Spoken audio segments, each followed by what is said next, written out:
Why are many Indian students so old-fashioned and cringy? Before or after exams, touching their parents' feet, or even going to a temple? That is why India is a backward country. On the other hand, we in Germany have the best attitude and temperament. So these are the types of words I have heard multiple times. And yes, that is why I think it is necessary to destroy the German supremacy that seems to have infected so many Germans. Of course, many so-called modern Germans think it is cringy that these Indian students pray to Ma Saraswati or visit temples to celebrate their success, because today, in German society, what is being perceived as a cool celebration by many students is something that can easily send chills down your spine. Yes, it has been observed that the normalization of prostitution in Germany, even among school-aged children, has led to young men celebrating their high school graduation together in brothels. Yes, you heard that right. German teenage students celebrating their high school graduation in brothels. According to the sociologist Manuela Schön, in Germany, it's no big deal that boys as young as 16 go to their local prostitution apartment to buy sex. Parents in India watch these images very carefully. The German embassy in India may not want you to know this truth. This is the country and the type of atmosphere where they want to take your child. The brothel atmosphere has been noticed almost everywhere in Germany. Taxi advertisements, advertisements on buses, on trucks, even on highway bridges. Even in restricted areas, moving advertising pillars have been used despite the residents' complaints. As mentioned here, you can't escape the ads for long. They are literally everywhere. But why is it being normalized? Well, Germany's horrific industrialized prostitution has been described as a multi-billion-dollar industry, with sex trade worth more than 11 billion pounds per year. More than 3,000 brothels across the country, an estimated 400,000 prostitutes, and around 1.2 million men who buy sex every day are some of the reasons why the country has been described as the brothel of Europe. The German laws give license to pimps, many of whom are seasoned criminals, and these pimps are even referred to as businessmen and managers as they buy and sell desperate women. For example, a girl, Alina, said that she has slept with around 15,000 men during her 4 years as a prostitute and was the victim of childhood sexual abuse. The state's involvement and how it profits from the horrific situation of impoverished women leads the author Kat Banyard to coin the term pimp state. Yes, you heard that right, pimp state. Read what is written here. In Germany, women are sold as products, so as products, they should be as cheap as possible. It has been reported that flat-rate brothels, which are very common, even allowed customers to unlimited sexual services for a one-time entry fee of a few euros. Of course, women collapsed from exhaustion, pain, injuries, and infections. As you can read here, tabuslos means no taboos or everything without any protection. As a result, STDs are on the rise in Germany, and it's common for married men to infect their wives. And as reported here, a brothel in Berlin gives customers a collection card like coffee shops do.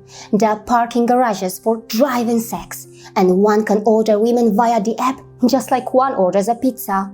For these Germans, women are no better than commodities, as some brothels have even offered 2 for the price of 1 deal and happy hours with discounted rates. The prostitution industry is deeply intertwined with the pee industry. Films are produced exploiting prostituted women, injuring them until their bodies are irritated or swollen. They are fed spaghetti between the acts until they vomit. Protection is rarely used during the acts. But of course, Germany and many Germans have profited from their torture and tears. In one way or the other, the entire German society has been infected. It has been reported that apart from the mega brothels, prostitution can be found in apartments all over the city, which are allowed even in the areas where brothels are prohibited.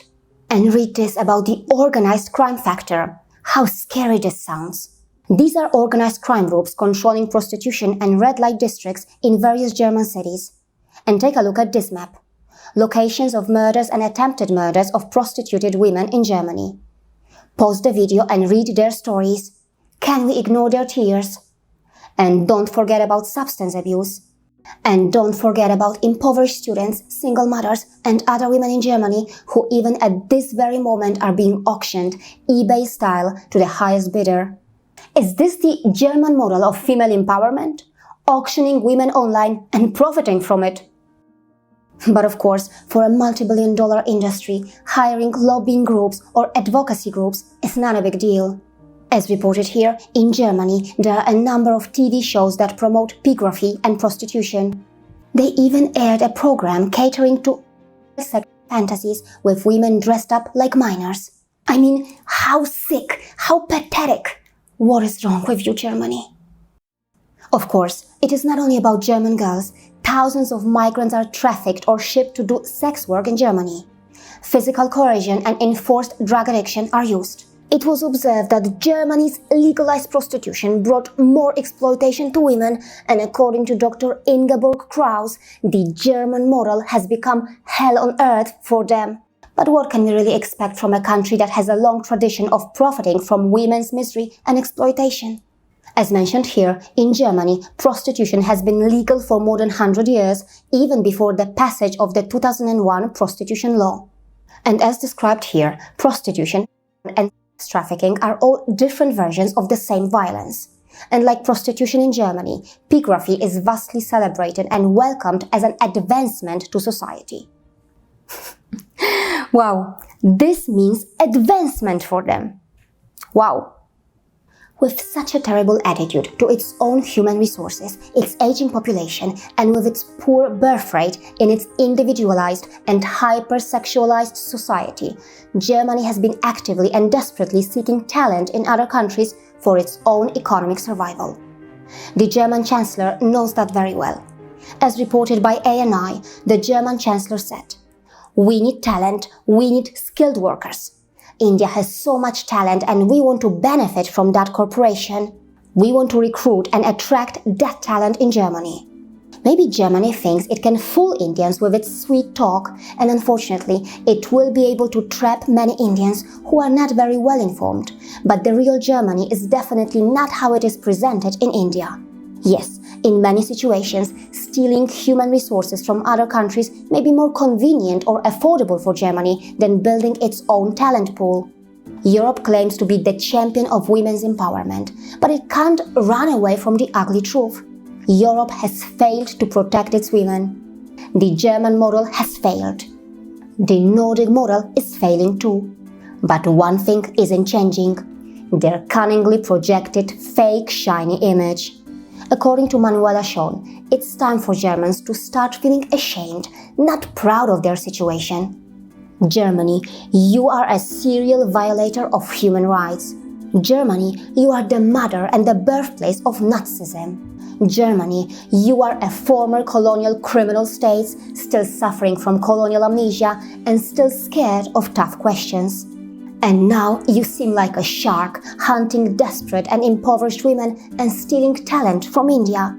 With your attitude towards women, I don't know if you will ever fully understand the dharmic tradition of bowing down to the divine feminine or Ma Sarasvati.